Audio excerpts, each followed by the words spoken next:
Sure, guys, we come back to speaker now. I'm Silo Boy Taylor DJ. So today we are back with another review. And today I spethe music, spethe movie enjala yase South Africa iphumile ibizwa nge180 laphana iku-Netflix movie for abantu abafuna ukuyibuka.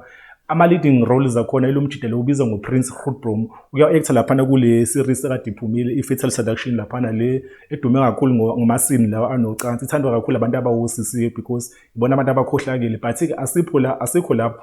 Ukhona omunye umuntu interesting laphana uWarren Masemola mesuba khona uDesmond Duba. Abanye-ke ngiyabazi nje ngokubazi ukhona nalo sisi lo ushade nalo mjidelo oyi-leading I think wakadlamini nawo omunye umuntu oyi-actors enkulu kakhulu. So imovie ngibukile because ngeke ngabona ku-Twitter la bekunama conversation abantu befuna athi nama opinion abantu because abantu abaningi imovie bathi no i-work and stuff bathi imovie no i-storyline zakhona sipapa. So ngayibuka nami ngithi nami as uspeaker nawe ngishare i-opinion nami I think i-production ye-movie outstanding. South Africa sinabantu abaserious abazoshutha ama-movie like amascene akhona amascene ama-drone like even nje production akhona mayibuka imovie ngathi imovie eshuthe mhlambe le phesheya ko-New York.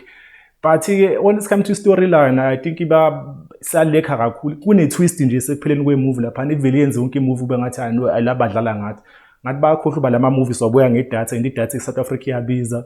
Nano Netflix lo 99 rand esubhadala awuyonto yokudlala. So I think kudlalwa ngathi nje laphana when it comes to storyline but i-acting yakhona I think inswephu abantu aba-actor ngempela ku-Warren Masemola I think u-actile laphana but I think when it comes to acting babatholile abantu abakwazi u-actor ba-actile laphana ama-movie but abantu abasifeyila kakhulu abantu ababhala i-story like I think kusabele nisithathe serious mhlawumbe kulandwa abantu abafana nabo Chris lo mjidelo wabhala isibaya beke balande ku-Netflix because i-production yaku-Netflix i-right but when it comes to storyline wonke ama-movie akhona awasemzansi a-disappoint. I think nje ama-movie asemzansi especially lawa no-action akaphuma mnandi ila ama-movie ayephuma ekudala aye-producer laphana uKenneth Nkosi benoraphulana laphana udumele ka-Tau Generation.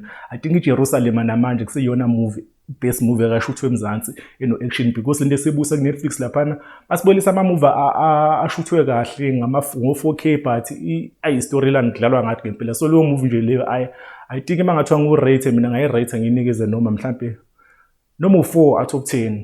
Ayisifeyile kakhulu iyathembisa yona even mawubuka ama-trailers akhona ungakayibuki iyathembisa but mase uyibuka imovie I know konke shoda but umjidelo actor laphana I think he's a good actor laphana just into emshaya laphana uthola i-character nje weak laphana but i-storyline laphana esitekatekayo abantu ade bekhona lapha ade bebhekile laphana bebengayishutha ye-movie entswempu. I think nje ikhona le ishe esikhona because when it comes to ama-series la ku-Netflix asemzansi like How to Ruin Christmas I think lapho sa-excela-ke lapho na when it comes to ama-series but when it comes to ama-movie ikhona into eshoda laphana angazi noma uNetflix mhlampe oba-controller abantu nge-storyline sabo ukuthi mhlawumbe abantu abenze njani because ngiyakhumbula kuye waba khona i-complaint ekade ivela kwenye ingonya kade yaqala uku-actor laphana uMatt Damon laphana waduma kakhulu ngaleya movie la eshuthwele le-Congo I think i-Blood Diamond. So kuke wakhala ukuthi Netflix laphana iyona erona ama-movie amaningi because bafuna i-movie i-twist and bafuna i-movie ivele ibe straight to the point iqala so igcina imovie ingasaphuma ngaleyo ndlela mhlawumbe nale South Africa kwenzeka kanjalo but lento yenzakala ku-Netflix ngama-movie asemzansi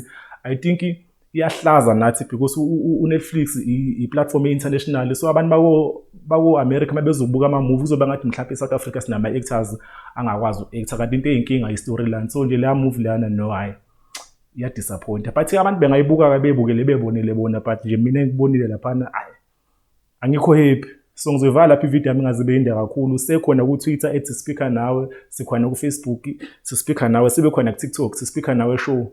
Awe we out.